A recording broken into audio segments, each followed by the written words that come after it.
กองประชุมใหญ่ครั้งที่2ของสมาชิกพรรคหน่วยพรรคฮักฐานแผนกเทคโนโลยีและการสื่อสารนครหลวงจันทร์เลือกได้สหายธนงศิษย์เมืองจันทร์เป็นเลขาหน่วยพรรคฮักฐานคนใหม่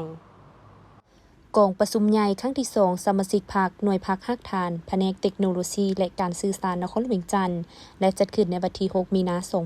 2025โดยการเป็นประธานของสหาย4คนออนศรีพันลาเลขาหน่วยพรรคฮักฐานแผนกเทคโนโลยีและการสื่อสารนครหลวงจันทร์ให้เกียรติเข้าร่วมของสหายส่งเล่ายงนูห้องเลขาคณะพรรคนครหลวงจันทร์ในพิธีสหาย4คนออนศรีพันลาได้ขึ้นกล่าวเปิดกองประชุมพร้อมผ่านหางบทรายงานการเมืองทั้ง2ภาคซึ่งแสดงให้เห็นผลสำเร็จหลายอย่างในนั้นได้มีการปรับปรุงกงจักการจัดตั้งภายใน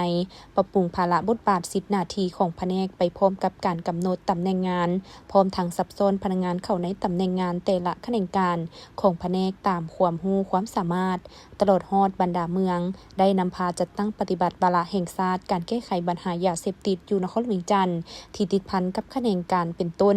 ได้กวดกาแก้ปัญหายอโทในการบริการอินเทอร์เน็ตเป็นปกติใน7เมืองออกนิติกรรมโจการออกอนุญาตและต่ออนุญาตดำเนินธุรกิจในห้างอินเทอร์เน็ตคาเฟ่อยู่ภายในนครหลวงจันทร์และปฏิบัติมาตรการปิดห้างอินเทอร์เน็ตคาเฟ่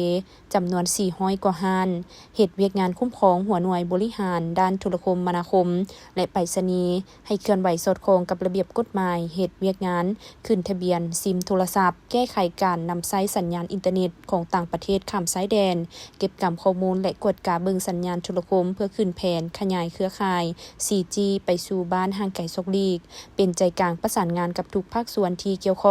แก้ไขสายโทรคมที่บ่เป็นระเบียบอยู่ตามเส้นทางสายหลักของนครหลวงจันทร์ในนั้นแม้นได้แก้ไขตามแผนการและแก้ไขแบบฉุกเฉินตามการเสนอของประชาชนและเหตุไฟไหม้ต่างๆได้ร่วมกับบริษัทหัวเว่ยเทคโนโลยีจำกัดผู้เดียวเฮ็ดสำเร็จการศึกษาความเป็นไปได้การสร้างนครหลวงจันทร์เป็นอัจฉริยะและได้เซ็น MOU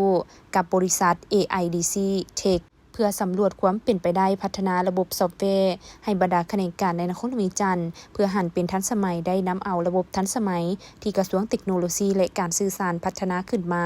สุกยูให้บรรดาแขนงการอยู่นครหลวงจันทร์นำใช้และอื่นๆในกองประชุมได้รับฟังแผนพัฒนาใน5 ปีโตหน้าและประกอบคำเห็นของบรรดาผู้แทนบทสำรวจการนำพารวมและได้มีการปนบัตรเลือกเอาคณะหน่วยพรรคฮักฐานสุดใหม่ในนั้นผลกองประชุมปฐมฤกษ์เลือกได้สหายธนงศิษย์เมืองจันทร์เป็นเลขาหน่วยพรรคฮักฐานแผนกเทคโนโลยีและการสื่อสารนครหลวงจันทร์คนใหม่